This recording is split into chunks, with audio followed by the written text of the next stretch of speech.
We want to tell you about the United Nations report on that chemical weapons attack on August 21st on the outskirts of Damascus. Our Nick Payton-Walsh is at the United Nations, and just minutes ago we were able to see this report. Nick, I looked through it. Some of the interesting details, of course, first and foremost, is that this UN mission confirmed in their minds and according to their findings the use of sarin gas on August 21st. Indisputably, in fact, some of the samples in laboratories on the victims of this attack say 85% of them showed that they were exposed to sarin. I should also point out one of the key things at the top of this, the UN Secretary General, who pretty much has been at pains to not throw himself into this too thoroughly, says at the start he condemns the strongest possible terms the use of chemical weapons and believes this act is a war crime and a grave violation of the 1925 Protocol for the Prohibition of Chemical Weapons. I'm paraphrasing the end there, but stark words there, calling this a war crime. There is no assigning blame in here, but people will be looking through the extensive detail here to see precisely what they can conclude about who may be responsible. I'm sure many will seize upon the complexity of what seems to have been carried out as being potentially outside of the rebels' domain. It's a 41-page report, Hala. Some of the more shocking details you see. One of the youngest people tested here was aged 7 for the use of sarin against them. And one more chilling thing here, actually, on the night of the attacks, between 2 o'clock and 5 o'clock in the morning, there appears to have been some sort of falling temperature weather pressure system that came in over that area, and where gas would normally float up away from people, this low pressure seems to have kept it down, in the words of the report, making the heavy gas stay close to the ground and penetrate the low levels of buildings and constructions where people were seeking shelter. So the very places where people ran to try and hide, in fact seemed to be where they were killed. Some of these delivery devices being used were carrying potentially as many as 50 litres of toxic gas.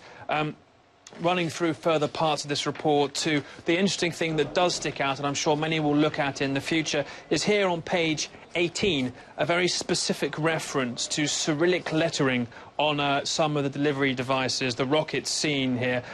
It shows the letters G, I and Sh from the Cyrillic alphabet as being engraved on one particularly of the weapons used here. Another thing they do go on to say too is they believe they're able to trace from where some of these rockets were fired, and I'm sure many critics of the regime will seize upon a suggestion that, in fact, some of these rockets came from the northwest, where if you're standing in Ghouta in the eastern suburbs of Damascus, that points to areas where there have been claims, many believe, the Syrian regime keep their chemical weapons. This is simply extrapolating from exactly what you can see inside the page of this report, Hala, but it's incredibly detailed, quite how much evidence they seem to pull out and present here, Hala.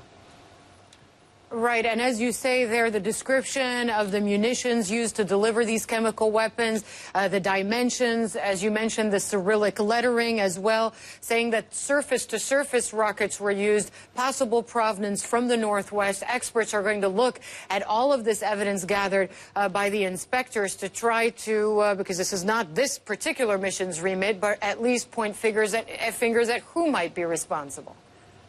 Well, certainly, that's the job ahead, and Human Rights Watch actually has delivered a report similar in many ways. They didn't have the access the UN inspectors did at all, and certainly not the level of evidence here, but they've done some of the extrapolation, and their previous report did point the finger towards the Syrian regime. There is a complexity here for the regime now to explain in many ways. They are looking here at a system here that's remarkably sophisticated, that appears to have delivered substantial quantities of this gas. And in fact, one diplomatic source we spoke to did make the point, you know, really do we think the rebels are capable of delivering that much gas simultaneously? And of course, in the days ahead, as Syria has said, it will disclose the entirety of its chemical arsenal if it wishes to join the Convention on Chemical Weapons, which it has done.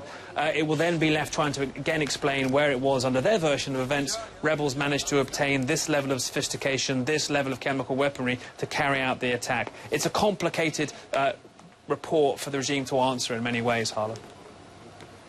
Right, and some of the other findings, 80 survivors were examined, interviewed, and a majority of them suffered loss of consciousness, all these types of symptoms that you would get from exposure to sarin, and we've seen those absolutely shocking amateur videos in the aftermath of the attack. And by the way, Nick, stand by, because I want to tell our viewers as well that Ban Ki-moon, the Secretary General of the United Nations, in a statement today said this is the most significant confirmed use of chemical weapons against civilians since Saddam Hussein used them in Halabja in 1988. So what happens next now that this report is out, Nick? Well, it is going to play, obviously, substantially into the ongoing negotiations about a UN resolution here to back up what was agreed in Geneva. There are many who say that the sudden flurry of activity we saw in the past few days between Russia and Syria was perhaps because they knew that many would take what's in this report and suggest that it points the finger of blame towards Damascus for what happened on the 21st of August. Just to recap there, Syria has openly said it will give up its chemical weapons it didn't actually openly admit it had until very recently, and said that it will do that within the begin the process, certainly, within the 2-month procedure which the UN Convention, the Chemical Weapons Convention, lays out. That hasn't been fast enough for the US, and they managed to put together a framework in Geneva which suggested that would happen significantly faster. But to back up that Geneva framework, the US wants to see a resolution here at the Security Council. And I understand over the weekend and continuing now, there's a lot of horse trading behind closed doors between France, America and the UK, and the Russians, of course, who have a veto at the Security Council as well, to find a wording which is acceptable. Now, we thought we saw harmony on Saturday in Geneva with the framework being brought out, but that began to crumble quite quickly today. John Kerry, the US Secretary of State, said that he felt it was likely that measures to punish Syria for not adhering to this timetable would come under something called Chapter 7 of the UN Charter, which, at its broadest, does suggest that force could potentially be used if those resolutions aren't adhered to. Sergei Lavrov, the Russian foreign minister, quite clear this morning in stating that he didn't believe that was the case at all. And in fact, if you look at the framework, it isn't specific that Chapter 7 is involved in a forthcoming resolution. The Russians against any suggestion of the automatic use of force, but this report will provide pressure. It doesn't deviate from what the US, UK and France have already been saying and say their own intelligence confirms. It certainly, I think, will be used by them to back up what they say they've already claimed. Hala. Right. It's certainly a question whether or not it will change any minds. I don't think anyone is expecting the report to do that. But your sources at the United Nations, we've discussed this potential deal between Russia and the United States. And, of course, they might disagree on whether or not Syria should be punished militarily if it fails to comply. But the timeline is extremely ambitious. We're talking about neutralizing the chemical weapons stockpile of Syria by the middle of next year. What do your sources say about whether or not they believe this is feasible when they speak to you away from a camera?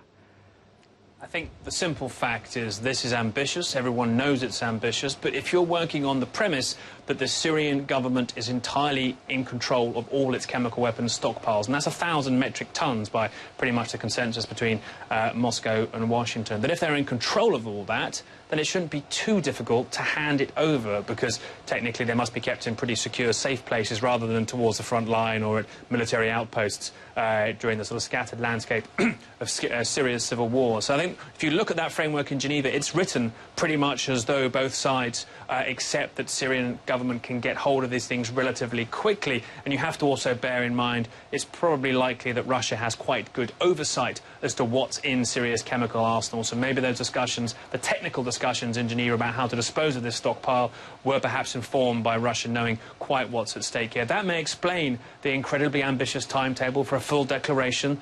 They said a week in Geneva, which technically would expire on Friday if the clock started back when that framework came out, although I am hearing, in fact, it may start when a UN resolution is, in fact, passed here in New York. So that timetable itself flexible, but also bear in mind, Harley, you know, the longer these talks go on about a UN resolution, the closer we get to the deadlines that, in fact, the Chemical Weapons Convention that Syria signed up to just a few days ago, the closer those deadlines, in fact, come towards us anyway, Harley.